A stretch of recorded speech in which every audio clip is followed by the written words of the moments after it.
मैं चाहती हूँ कि इलेक्शन कमीशन के अधिकारी इस वीडियो को देखें और समझें कि जिसको वो शुद्धिकरण कह रहे थे उससे ज़्यादा अशुद्ध और क्या होगा। इलेक्शन कमीशन की मर्जी हुई और 600 लोग गायब कर दिए गए, डिलीट हो गए उनके नाम। यहाँ पे ना मुर्शिदाबाद, यहाँ शामसरगंज है ना, यहाँ पे 2,20,000 वोट मुस्लिम का है, ज्यादा से ज्यादा मुस्लिम का वोट है ना, इसलिए इस हिंदू का वोट कम है। इसलिए जो ना है ना, इसमें वो भाजपा को लाने के लिए ये जो वोटर है ना, मुस्लिम वोटर है ना, सबको छांट रहा है पूरा। ये SIR का ब्लड बाथ देखने के लिए बड़े शहरों के बजाय मैंने गांव देहात का रुख किया है। मैं पहुंची हूं यहाँ पर उन लोगों की कहानी सुनने, उन लोगों से मिलने के लिए जिनकी शायद कहानी सुनने को कोई तैयार नहीं है। शुरू में लोग हमसे दूर भाग रहे थे, उनको लग रहा था कि शायद इलेक्शन कमीशन के अफसर आ गए हैं उनको पकड़ने के लिए, लेकिन अब जबकि उन्हें विश्वास हुआ थोड़ा सा तो हमसे बातचीत करनी शुरू कर रहे हैं। 60 साल से वोट दे रहे हैं। 60 साल से वोट दे रहा है और 60 साल का बाद वोट कैंसिल हो रहा है। ये तो बड़ी दुख की बात है। मेरे 25 साल के पत्रकारिता के करियर में मैंने युद्ध कवर किए हैं, कम्युनल वायलेंस कवर किया है, अनगिनत इलेक्शंस कवर किए हैं, मैंने आंदोलन कवर किए हैं, चाहे वो शाहीन बाग का आंदोलन सही या किसान आंदोलन सही। आप यकीन जानिए ऐसी तस्वीर मैंने नहीं देखी जहां मेरा कैमरा और मेरा माइक नाकाफ़ी हो रहा है। यहाँ सैकड़ों की तादाद में लोग जमा हो गए हैं दूर दूर के ब्लॉक से आके, क्योंकि एक कैमरा और एक माइक और एक पत्रकार यहाँ पहुँच गया है। आधार कार्ड थे, पैन कार्ड थे, खाते कार्ड थे, सब कुछ थे, मेरा वोट नहीं उठा। क्यों? ऐसा क्यों हो रहा है? मैं नागरिक नहीं है भारत का, इससे ऐसा क्यों हो रहा है? वोटर कमीशन ऐसा क्यों करता है मेरे को? ऐसा हो रहा नहीं क्यों कर रहा है मेरे को, हम लोग को? यहाँ तिरंगे लेकर लोग आ गए हैं।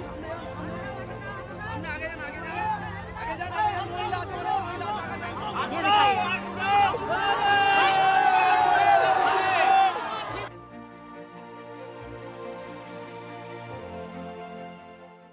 नमस्कार, स्वागत है आपका इस खास कार्यक्रम में। इस वक्त पश्चिम बंगाल के मुर्शिदाबाद के शमशेरगंज में ब्लॉक में पहुंच चुकी हूं और आप यकीन जानिए कि यहां पर मैं आई थी चुनाव की कवरेज के लिए, लेकिन चुनाव की बात तो होगी तब होगी।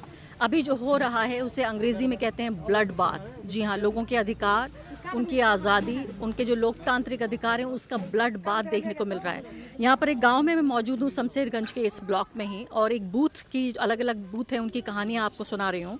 आप ये देखिए कि इस तरह के बूथ हैं। ये बूथ नंबर 99, 100, 101, 102, 103। इसमें आप देखें कि एक बूथ पर 402 लोग थे, जिसमें सिर्फ 5 लोगों को कबूल किया है। 397 लोग डिलीट कर दिए गए हैं। इसके बाद आते हैं जो वार्ड नंबर 100 है, उसमें 386 में 7 लोगों को सिर्फ कबूल किया गया, 379 गायब कर दिए गए, डिलीट हो गए। 551 में सिर्फ 12 लोग कबूल हुए हैं, 539 डिलीट कर दिए गए। 608 में 8 और 600 लोग क्या हुआ? इलेक्शन कमीशन की मर्जी हुई और 600 लोग गायब कर दिए गए, डिलीट हो गए उनके नाम। 687 लोगों में 18 लोगों को कबूल किया गया और 669 लोग गायब कर दिए गए, यानी कुल मिलाकर सिर्फ 50 लोगों को स्वीकार किया गया है और 2,589 लोग 2,589 लोगों को डिलीट कर दिया गया। मेरे पीछे आप ये देख रहे हैं, मैं जब पहुंची यहाँ पर इस ब्लॉक में तो एक अजीब कौतूहल का आलम है।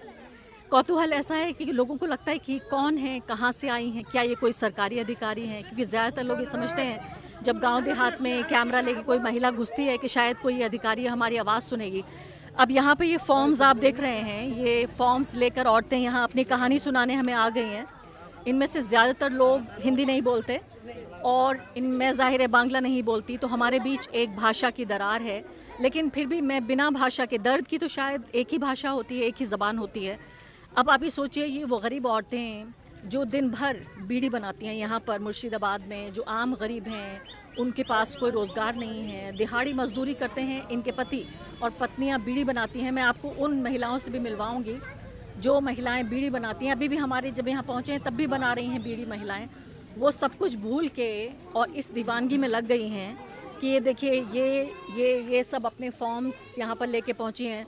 किस तरह के फॉर्म्स हैं? आप हिंदी बोलती हैं?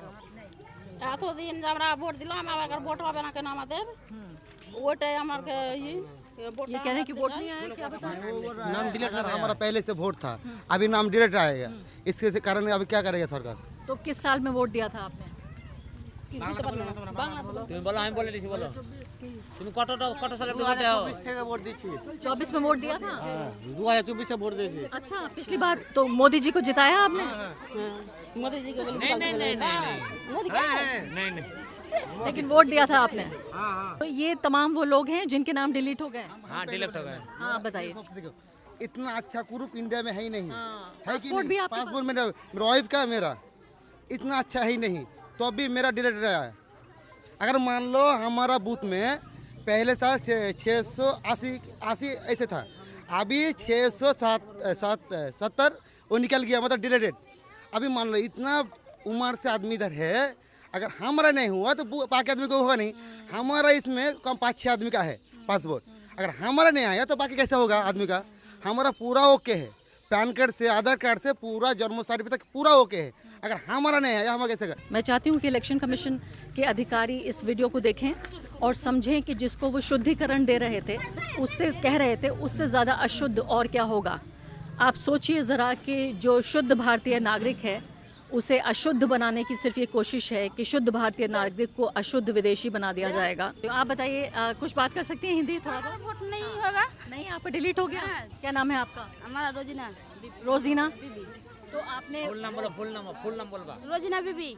रोजीना बीबी आपका नाम है और आप वोट दे चुकी हैं पहले। हाँ आप बांग्लादेशी तो नहीं है? ना ना यही तो इंडिया यहीं पे पैदा हुई थी, इसी गांव में पैदा हुई? खाने के ये बोला यहाँ का बाप मेरा बाप माँ यहीं पे है, जन्म से है। खाने यहीं पे पैदा हुई थी। तो क्या आप इलेक्शन कमीशन से क्या कहना चाहती हैं? हम हिंदी तो बुझते पारছি না তো। ইলেকশন কমিশনকে তুমি কি বলবা বাংলা ভাষা বলে আমি হিন্দিতে বলে দিচ্ছি। নাম উঠানোর জন্য নাম এখানে চস্কাপুরে ভোটার নাম উঠানোর জন্য ভুটান। ये आप मुझे बांग्ला में बताइए, कोई बात नहीं। आप इलेक्शन कमीशन से क्या कहना चाहते তুমি ইলেকশন কমিশনকে কি বলবা বাংলাতে যেগুলো আমি ভোট দিব আমার ভোট আমার ভোট নাই, আমি ভোট দিব, আমাকে ভোট করে দেন। ভোট এই বাদ হয়ে গেছে। আমরা এতদিন থেকে ভোট এতদিন ভোট দিয়ে দিয়েছি, এখন ভোট কেন বাদ হলো? আমি এটাই বলতে চাই। मैम एक मिनट बात बोलो मैं हैं? क्या बोल रहे हैं बताइए। बोल रहा हूँ मैडम, ये बोल रहा है जब 14-20 साल से वोट दे के आ रहा है ना, तो अभी जो डिलीट कर दिया ना, तो क्यों डिलीट करेगा? कोई तो कुछ कारण होगा ना। वो कारण क्या है? वो तो इलेक्शन कमीशन नहीं बोल रहा है ना, वो कारण जानना चाहता है। और वो बोल रहा है मेरा जो वोट देने का अधिकार है ना, वो मेरे चाहिए। वो इलेक्शन कमीशन कौन है मैं नहीं जानता नहीं हूँ, मैं आपको क्या लगता है क्या कारण है, क्यों आपका नाम डिलीट हुआ? आपके साथ कोई भेदभाव हो रहा है? হ্যাঁ হ্যাঁ, ধর্মের নামে তো এই যে মুসলিমের উপরে এরকম আপে চলে ভোট বাদ হচ্ছে, তো তার জন্য আমরা এটা নাই বিচার চাই। अच्छा, হ্যাঁ धर्म की वजह से भेदभाव हो रहा है। হ্যাঁ ये बोल रहा है धर्म से बाया से भेदभाव हो रहा है। यानी यहाँ पे ना मुर्शिदा यहाँ शामसरगंज है ना, यहाँ पे 2,20,000 वोट मुस्लिम का है, সবারই ज्यादा से ज्यादा मुस्लिम का वोट है ना, इसलिए इसमें हिंदू का वोट कम है। इसलिए जो ना है ना, इसमें वो भाजपा को लाने के लिए है जो वोटर है ना, मुस्लिम वोटर है ना, सबको छांट रहा है पूरा।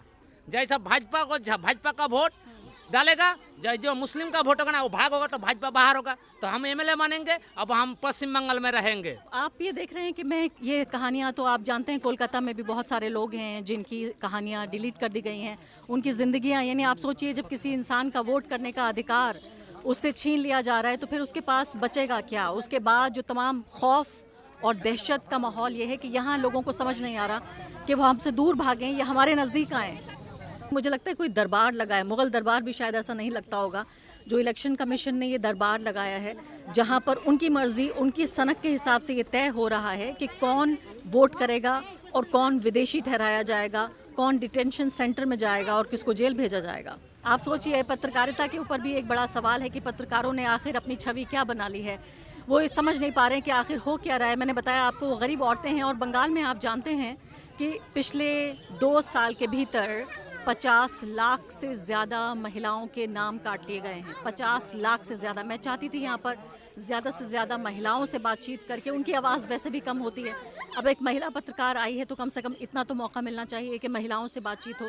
बदकिस्मती की बात यह है कि उनको बांग्ला के अलावा हिंदी नहीं आती और मुझे बांग्ला नहीं आती, लेकिन मैं कोशिश करती रहूँगी कि आपको ज़्यादा से ज़्यादा जो बंगाली औरतें हैं, महिलाएँ हैं, मैं उनकी आवाज़ आपको सुनाऊँ।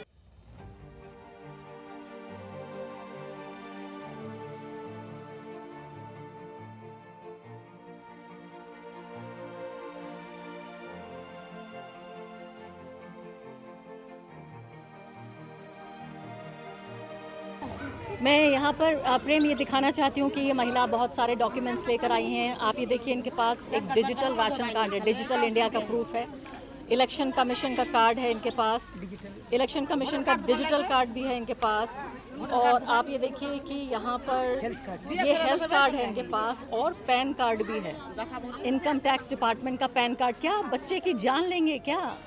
आप बताइए कि एक महिला गरीब औरत कभी स्कूल नहीं गई, जो पढ़ी लिखी नहीं है, उसने अपने लिए इतने डॉक्यूमेंट्स जुटा लिए हैं क्योंकि वो चाहती है कि उससे उसके वोट करने का अधिकार ना छीना जाए और उसकी नागरिकता को कोई खतरा ना हो।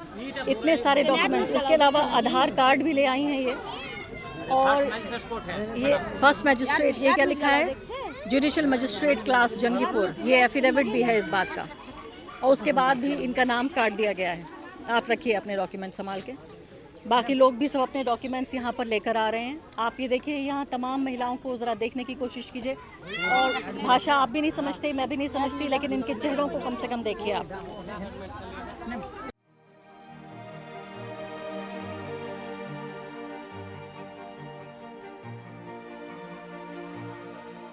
ये SIR का ब्लड बाथ देखने के लिए बड़े शहरों के बजाय मैंने गांव देहात का रुख किया है। मैं पहुंची हूं यहाँ पर उन लोगों की कहानी सुनने, उन लोगों से मिलने के लिए जिनकी शायद कहानी सुनने को कोई तैयार नहीं है। शुरू में लोग हमसे दूर भाग रहे थे, उनको लग रहा था कि शायद इलेक्शन कमीशन के अफसर आ गए हैं उनको पकड़ने के लिए, लेकिन अब जबकि उन्हें विश्वास हुआ थोड़ा सा, तो हमसे बातचीत करनी शुरू कर रहे हैं। बड़ी तादाद में आप देख रहे हैं, जहाँ भी हम जा रहे हैं महिलाएँ आ रही हैं। मैं कहूँगी प्रेम से कि प्रेम आपको यहाँ दिखाएँगे 2011 का जो सेंसस है उसके मुताबिक जो मुस्लिम आबादी है पश्चिम बंगाल में वो करीब 28% है, और इसमें जो ये इलाका है खासकर मुर्शिदाबाद का, 3 ज़िले हैं खासकर, मालदा, मुर्शिदाबाद और दिनाजपुर, ये तीनों जो ज़िले हैं इनमें बेशतर आबादी मुसलमानों की है, 70% से ज़्यादा मुस्लिम आबादी है। तो आप ये सोचिए कि पूरे तरीके से ये मुस्लिम आबादी को उसके वोट के अधिकार से वंचित करने की बेहद नापाक कोशिश है, और मुझे कहने में ज़रा भी झिझक नहीं हो रही है कि किस तरह से भारतीय जनता पार्टी के साथ मिलकर ये इलेक्शन कमीशन जो अपना धर्म निभाने के बजाय एक तरह से अपने पॉलिटिकल मास्टर्स जो उनके सियासी आका हैं उनकी चरण चुंबक बन गए हैं, चरण चुंबन उनका कर रहे हैं। और मैं बताना चाहती हूँ इलेक्शन कमीशन को, देखिए, आइए मिलिए, अपने विक्टिम से मिलिए। यहाँ पर हमारे सामने ये बुज़ुर्ग हैं 2 लोग, और इनकी उम्र 80 साल की है, इनकी उम्र 75 साल की है, और 80 साल और ये 75 साल की हैं। ये इनके बेटे हैं, और ये बता रहे हैं कि इन दोनों का नाम डिलीट कर दिया गया है। ये जितने भी लोग कागज़ लेके यहाँ खड़े हुए हैं सबके डिलीटेड है नाम। और इसके बाद ये हमारे सामने डॉक्यूमेंट ये लेकर आए हैं जो 1945 का, आप सोचिए, आज़ादी से पहले की लैंड डीड है इनके पास, ये ज़मीन के कागजात हैं। इसको भी कबूल करने से इलेक्शन कमीशन ने इनकार कर दिया है। और ये पुराने वोटर कार्ड्स हैं इनके पास, 1995 का है, लेकिन 95 तो भूल जाइए, 1945 का आज़ादी से पहले की लैंड डीड है, और इनको भी अपने रिकॉर्ड से इनको डिलीट कर दिया गया है। आप कुछ बोलना चाहती हैं? नाम नहीं है आपका? या दुख हो रहा है आपको? दुख हो रहा है?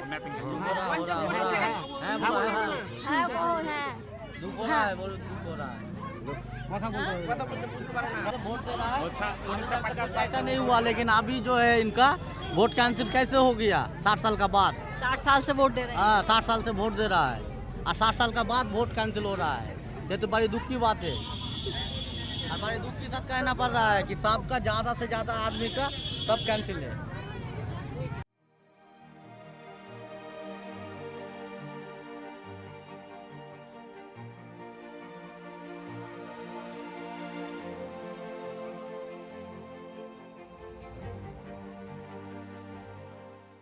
आपसे छोटी सी गुजारिश ये है कि मेरे इस सफ़र में आप मेरे साथ चलिए। आपसे एक छोटी सी रिक्वेस्ट, छोटा सा अनुरोध और एक ये इल्तिजा है कि आपको मैं QR कोड इसी वीडियो के हिस्से में आपको मिलेगा, उस QR कोड पे क्लिक करके आप जो भी अमाउंट चाहें वो सहयोग कर सकते हैं, क्योंकि ये चैनल सिर्फ मेरा नहीं है, ये चैनल आप सबका है। सिर्फ और सिर्फ आपसे मेरा और जो एक दर्शक का रिश्ता होता है पत्रकार से, उसी रिश्ते के नाते से ये बात मैं कह रही हूँ। शुक्रिया।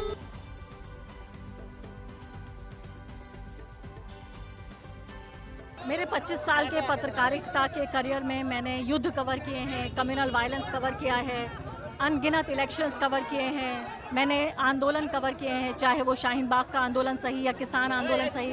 आप यकीन जानिए ऐसी तस्वीर मैंने नहीं देखी जहां मेरा कैमरा और मेरा माइक नाकाफ़ी हो रहा है। यहाँ सैकड़ों की तादाद में लोग जमा हो गए हैं दूर दूर के ब्लॉक से आके, क्योंकि एक कैमरा और एक माइक और एक पत्रकार यहाँ पहुँच गया है। आप यहाँ पर ये देखिए जो सूरत हाल है वो ये कि एक तरह से एक जन आंदोलन के तौर पे तब्दील हो रहा है। लोगों में दहशत और खौफ का आलम यह है कि अगर इस बार चुनाव में वोट नहीं दे पाए तो क्या होगा उनका। ज़्यादातर लोग इनमें वो हैं जिनके नाम डिलीट हो गए हैं। आप बताइए। मेरा 2002 में वोट थे, आधार कार्ड थे, पैन कार्ड थे, खाते शुल्क कार्ड थे, सब कुछ थे। मेरा वोट नहीं उठा, क्यों? ऐसा क्यों हो रहा है? मैं नागरिक नहीं है भारत का, इससे ऐसा क्यों हो रहा है? वोटर कमीशन ऐसा क्यों करता है मेरे को? ऐसा हो रहा नहीं क्यों कर रहा है मेरे को, हम लोग को? अगर मेरा वोट उठाना चाहिए, ठीक है, मेरा वोट उठाना चाहिए। मेरा सब कुछ डॉक्यूमेंट देखिए, मेरे पास सब कुछ डॉक्यूमेंट्स है, मेरे पास देख लीजिए सब कुछ डॉक्यूमेंट्स है। हाँ, मेरा वोट होना चाहिए, देख लीजिए। मेरा पिताजी का है, मेरा माताजी का है, सब कुछ है। हाँ, सारे डॉक्यूमेंट्स है मेरे पास। मेरा वोट क्यों नहीं उठा? मैं वोट देने के लिए क्यों नहीं पाएंगे? मैं वोट क्यों नहीं देने पाएंगे? मैं तो वोट का अधिकारी हूँ।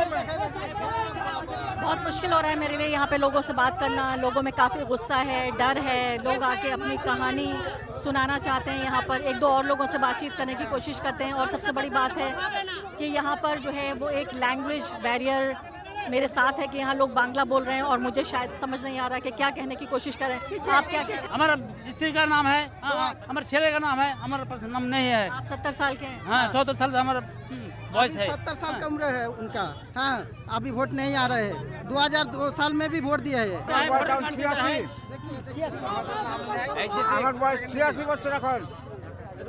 86 इयर्स ओल्ड का है ये। 86। हाँ, আমরা এখন এই পর্যন্ত আমার দলিল দেখুন, আমি 56 সালের জমি কিনতে পেরেছি। অতকালের জমি আমার কাছে আছে। এই আমার বয়স কত হয়? তো আমরা এখন পরাধীন হয়ে যাচ্ছি কেন? আমরা স্বাধীন বাস করতে যাই। वो बोल रहा है कि हम 86 इयर्स का होल्ड है, हम आज़ादी के बाद वोट डाल रहे हैं। आज क्या हो गया है कि हम वोट नहीं डाल सकते हैं? क्यों डिलीट हो गया है मेरा नाम? क्या लगता है आपको भेदभाव हो रहा है आपके साथ? कोई समूह है, कोई समूह भेदभाव हो रहा है। हम 50 के 100 बच्चों आगे से पहले जो पेन कट हुआ है, वोटर कार्ड हुआ है, तो किस लिए नहीं होता है? तो इसी के संसद को थाना में इलेक्शन में एक वोट भी नहीं मिलेगा, और वोट मिलेगा तो कुछ को नहीं होने सकता है। 5000 वोटर लिस्ट में 1000 भी नहीं आया, किसी का वोट देगा? वोट देने नहीं सकेगा। पब्लिक सब हम आदिवासी है क्या कि बुद्धू है? अनपढ़ा, सभी अनपढ़ा हो रहा है कि कहीं से वोट नहीं आएगी। सब कुछ भी सकता है कि आप वोटर लिस्ट आएगा तो बाल बच्चा का लेके सबका आएगा, और नहीं आने सकेगा तो मुर्शिदाबाद डिस्ट्रिक्ट में वोट भी होने नहीं सकेगा। उससे फायदा क्या होगा? कहीं नहीं होगा, सब कुछ तो है, कैसे डॉक्यूमेंट देखेगा? और 100 साल से आगे पहले का दलील देखेगा कि 50 साल का पहले देखेगा कि 60 बच्चों उम्र से देखेगा? अभी तो पैन कार्ड अभी चालू हो रहा है, पहले तो सब समझ गया तो काहे नहीं हुआ? और अभी हटत करके अब बोलेगा हम लोग की भंडार में 500 करके बढ़ा दिया, तो आप लोग को बुढ़वा बढ़ा दिया हम लोग, और इसको भीतर भीतर में काज करता है। इसका हम लोग को समझ में नहीं आता है क्या?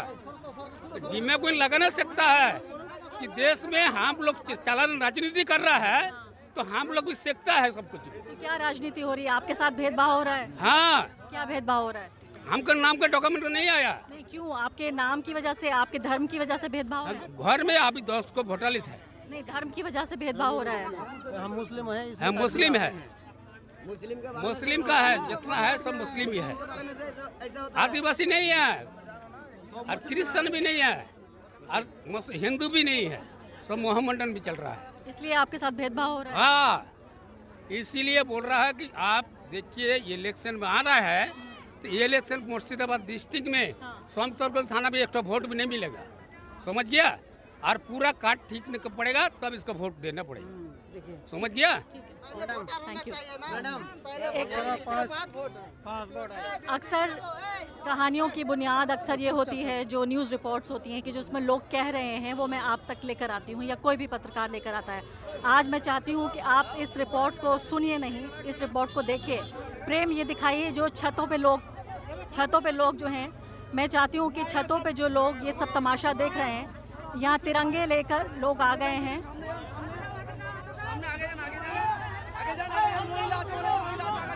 ये दिखाइए।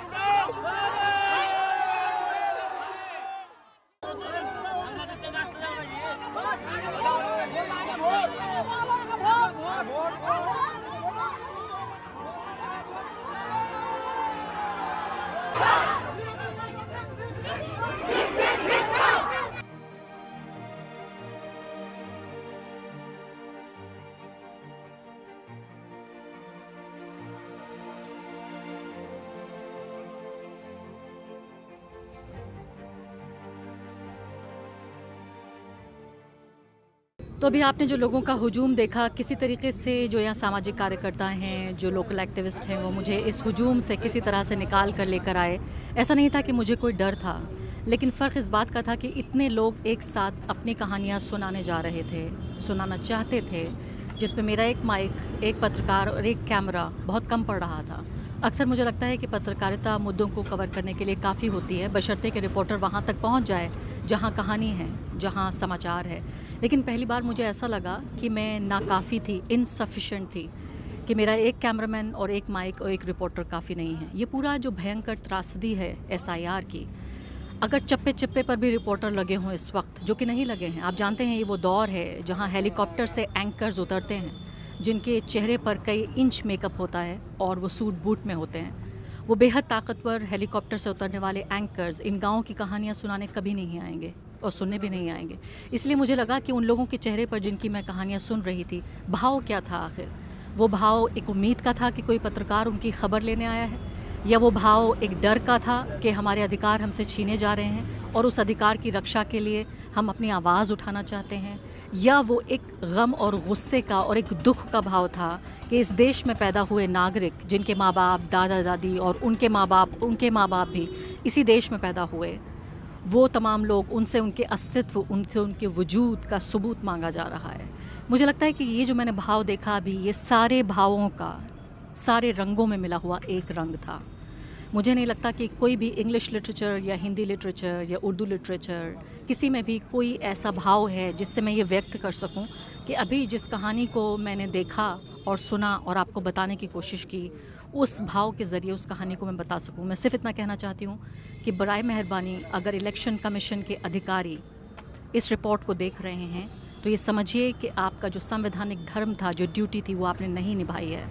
और सत्ता के साथ जो आपकी साझेदारी है, वो न सिर्फ कि आपके पेशे के साथ बेईमानी है, बल्कि इस देश के सबसे गरीब नागरिक के साथ और इस देश के संविधान के साथ, और संविधान जो उससे वादा करता है, उस सबसे गरीब व्यक्ति से, महात्मा गांधी का जो अंतिम व्यक्ति था, उस गरीब से जो वादा था, उसकी वादा खिलाफी है।